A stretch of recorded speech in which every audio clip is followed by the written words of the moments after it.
Hello tout le monde, je vous retrouve aujourd'hui dans cette nouvelle vidéo pour un unboxing de calendrier de l'Avent. On continue notre série sur les calendriers. J'espère en tout cas que cette série vous plaît. Aujourd'hui on va se pencher sur le cas du calendrier Kiko Milano que j'ai juste ici. On va l'unboxer comme d'habitude, voir si ça vaut le coup ou pas. J'espère en tout cas que ça vous plaira. Si c'est le cas, n'hésitez pas à liker la vidéo comme d'habitude. N'hésitez pas à nous rejoindre, à rejoindre cette communauté si mes vidéos vous plaisent et que ça vous est utile. Ce calendrier est déjà disponible sur le site internet de Kiko. J'ai pas encore regardé en magasin s'il y est ou pas. Mais moi j'ai commandé sur le site en tout cas. Il coûte 44,95 €. Donc c'est un calendrier à prix doux. De toute façon Kiko ça propose des make-up à prix abordable. C'est la première année que je commande ce calendrier. Je sais qu'ils en faisaient déjà les années passées. Mais avant je commandais pas mal de produits chez Kiko. Donc leur calendrier m'intéressait pas trop. En revanche cette année c'est vrai que j'ai pas vraiment testé des produits en fait de la marque. Donc je l'ai pris, on va l'unboxer, j'espère que le contenu en tout cas sera au rendez-vous. En tout cas il se présente comme ceci, dans une thématique rouge bordeaux comme ça, je trouve que ça fait bien Noël. C'est marqué Kiko Milano, Holiday Fable Advent Calendar, il me semble que c'est un calendrier 24 cases. Et donc ça se présente comme un petit papier cadeau en fait, c'est juste un premier emballage. À l'arrière de l'emballage vous avez tous les produits qui sont inscrits, mais on va pas se spoiler, n'est-ce pas? Et quand on le soulève, on retrouve comme une petite boîte à cadeaux. C'est assez original comme calendrier de l'Avent, parce que c'est vraiment comme une box finalement. Quand on ouvre la boîte, qu'on retrouve en fait tous les produits, les cases à l'intérieur. On a déjà une première étage avec la case qui va de 1 jusqu'à 13. Et ensuite, quand on l'aura fini, il y aura la suite en dessous. Et sans plus tarder, on va l'unboxer. Donc la case numéro 1, ça tombe bien, elle est juste là. Présente comme ceci, tout en longueur, elle est assez lourde. Trop bien, on retrouve le Glow Fusion Highlighting Drop. C'est un highlighter en goutte et en teinte 02 Sweet Dreams et c'est un format 10 ml.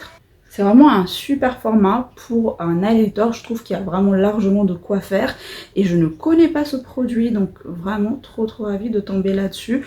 Donc c'est un format en goutte comme ça. Et la teinte 02 m'a l'air d'être une teinte rosée, mais avec quand même un fini finalement assez glacé. Je sais pas si vous voyez ce que je veux dire. Ça, ce genre de produit, c'est top quand vous voulez mélanger au fond de teint, votre crème hydratante ou par-dessus le make-up. Je suis vraiment ravie de cette première case, ça commence super bien. Deuxième jour, une petite boîte en carré comme ceci. Et on retrouve un produit de la gamme Smart, c'est une ambre à paupières en mono, en full size, c'est leur format vente, c'est du 1,8 g et c'est la teinte 05. Et voilà comment ça se présente au niveau de la teinte. Je suis vraiment contente, je connais déjà ces ombres à paupières là, mais ça fait longtemps que j'en ai pas testé. Et là ça a l'air d'être une teinte vraiment marronnée. Voilà, donc c'est un mat marronné comme ça, expresso. Même ça, détourné en poudre pour les sourcils, pourquoi pas. Troisième jour, il est tout en longueur, il est tout long comme ceci. Je me demande ce que c'est. C'est peut-être un pinceau ou un crayon. C'est toujours de la gamme Smart. Et c'est un pinceau, comme je le disais. Donc, Shading Brush 202, pinceau ambreur. On a une manche jaune, comme ça, c'est marrant. Et c'est un pinceau plat. Quatrième jour, une petite case vraiment lourde. C'est peut-être un rouge à lèvres ou encore un highlighter comme tout à l'heure. Et non, c'est un vernis, on retrouve le Nail Lacquer 11 ml et c'est la teinte 005. Les vernis Kiko sont vraiment d'une très bonne qualité, je les connais déjà. C'est avec plaisir que je le testerai, ça c'est une très jolie couleur pour les fêtes. Et on a un embout qui est assez large, donc c'est parfait.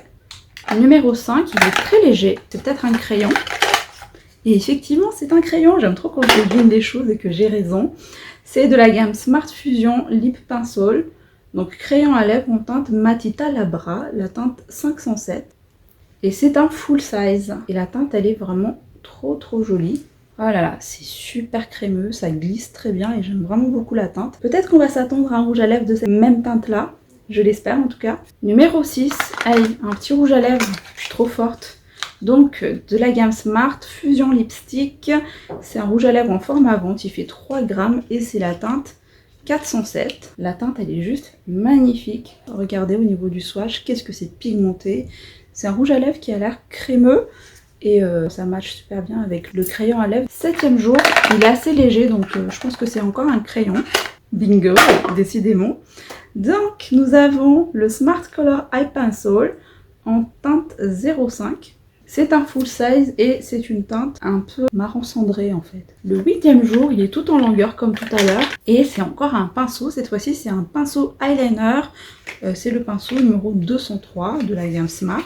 9e jour et on a de nouveau une boîte en carré mais assez légère. On a une paire de fossiles de la gamme Holiday Fable, donc la gamme de Noël. Jamais testé des fossiles chez Kiko, que ça sera l'occasion. Elles m'ont l'air quand même finalement assez naturelles, donc ok, ravie, je testerai avec plaisir. Bon, on arrive au 10e jour, j'ai dû mettre le calendrier à plat comme ça, parce qu'en fait en enlevant les produits, ben, ça devient léger et ça devient plus fragile. Donc pour plus de sécurité, je le mets comme ça, je farfouille après. Donc 10e jour, j'aime beaucoup la case, regardez, tout en doré comme ça. Ok, on retrouve des lingettes, donc des lingettes démaquillantes pour un maquillage waterproof, ce sont les Pure Clean Wipes. Et il y a 10 pièces à l'intérieur. Ok, franchement je trouve que jusqu'ici, la sélection des produits me plaît réellement. C'est très varié et on a vraiment de quoi faire pour réaliser un make-up avec des accessoires, voire même des lingettes, c'est top. Case numéro 11. Ah, magnifique! Là, on retrouve donc le Smart Color Blush. C'est un blush qui fait 6 grammes, c'est en format vente et c'est la teinte 05. C'est une très jolie teinte, je pense que c'est une teinte qui ira vraiment à pas mal de carnations. Regardez, un rose pêche comme ça, assez portable pour tous les jours. Et les blushs Kiko, pour en avoir testé, franchement, sont vraiment très réussis. Il m'a l'air vraiment d'être fin. Et on a une pigmentation qui est correcte. La texture, elle est vraiment très veloutée, très soyeuse. Vraiment ravie là pour le coup. Et c'est un grand format. Numéro 12, il est assez lourd et compact. Un deuxième vernis, c'est le Power Pro Nail Lacquer 11 ml. Et c'est la teinte numéro 10. C'est encore un full size et c'est une très jolie couleur pour les fêtes. Un rouge, un classique. On a eu un rouge et un doré, vraiment à l'image du calendrier. 13e jour, on a une très jolie petite case, bien qu'elle soit légère. Et je crois que c'est une éponge. Je l'ai senti, effectivement on a une éponge, mais elle est trop belle. Une éponge marbrée, avec une face plate comme ceci. Moi c'est ce que je préfère avec les éponges, donc ravie. Numéro 14. On a un deuxième produit pour les yeux, une ombre à paupières, la Smart Color Eyeshadow. C'est en format vente 1,8 g et c'est la teinte 12. La teinte a l'air aussi magnifique, je trouve. Waouh, c'est lumineux, c'est beau, c'est soyeux sous le doigt, c'est fin. Un très joli rose gold comme ça, presque un highlighter j'ai l'impression. Donc ça, même en highlighter, je pense que ça peut passer. Hein. Case numéro 15, un petit accessoire, on retrouve une pince à épiler et elle est toute en doré. Donc ça c'est un accessoire toujours utile, franchement j'en ai toujours besoin, donc je valide, je dis oui. Case numéro 16, tout en longueur. Est-ce que ça va encore être un pinceau? Non! C'est pas un pinceau, un Color Eye Pencil en teinte numéro 16, Matita Oki. Et c'est une couleur noire, comme ceci en fait. C'est tout simplement un col noir en full size. 17e jour, voilà comment se présente la case. Elle est toute légère, il n'y a rien du tout. J'espère que c'est pas un autocollant, j'ai horreur de ça. Oh, ça me rassure, c'est pas un autocollant. C'est un produit de la gamme Holiday Fable en fait. C'est des hairpins, trop beaux. Voilà, des petites barrettes comme ça. Ça, j'en ai pas beaucoup et pourtant, j'en ai vraiment besoin. C'est des barrettes de youtubeuse. Non, sans déconner, vraiment, c'est très utile pour ne pas avoir les cheveux partout quand on se maquille. Et même, c'est un très joli accessoire hein, avec des petites perles comme ça, tout en doré. Trop bien! 18e jour, on retrouve de nouveau un crayon pour les lèvres en teinte Matita Labra et c'est la teinte 504. J'aime beaucoup la teinte, voilà comment elle est. C'est un très joli nude. Donc je pense qu'on aura aussi un rouge à lèvres marronné pour la suite. Case 19, elle est super jolie. C'est un petit accessoire comme ceci. Je pense que c'est une lingette. Je vérifierai, mais je pense que c'est une lingette hein, démaquillante. Pourquoi pas? La 20e case, donc de nouveau un format carré. Je pense qu'on va avoir un produit pour les yeux. Et non, raté. Alors on retrouve un Powder Power Mini Lipstick en teinte Rossetto et c'est la teinte 02. C'est trop mignon et j'aime beaucoup le packaging. Je pense que ça c'est un format et vraiment une édition pour les fêtes parce que c'est en raccord avec le rouge du calendrier. Et à l'intérieur, regardez la teinte. Je sais plus si j'ai déjà testé chez eux les powder lipstick comme ça, mais je sais que MAC ont fait. Si on peut trouver une version à petit prix chez Kiko, pourquoi pas. Hop, regardez. Donc c'est celle-ci, hein. Un très joli rose, bois de rose comme ça, portable facilement. et ça glisse vraiment sur les lèvres. On est sur une texture vraiment glissante. J'ai la même chose chez MAC et la pigmentation elle est correcte. 21e case, toujours un format carré. Bon, après ça bof, hein. C'est un petit miroir comme ça avec une petite attache en fait sur le dessus. Bon, il y a plein de miroirs dans les calendriers, mais celui-ci il est quand même tout petit. Après c'est mignon, à vous de voir, mais bon, je valide quand même. Case numéro 22, assez lourde. Et un autre blush, donc la Smart Color Blush 6 grammes, c'est un format ventre comme tout à l'heure et c'est la teinte 06. La teinte elle est aussi magnifique, c'est une teinte plus neutre que tout à l'heure avec une légère touche de beige quand même. Voilà au niveau du swatch. Donc je pense qu'elle ira quand même à pas mal de monde, mais plus des carnations vraiment claires. Si vous avez la carnation un peu plus foncée que moi, je pense que ça c'est un peu raté. Mais ça reste un très joli blush. Et un grand format. Case numéro 23, il est assez lourd. Et on retrouve le Standout Volume Mascara, le premier mascara du calendrier. Et c'est un grand format, il fait du 11,5 ml. Et voilà comment elle est la brosse.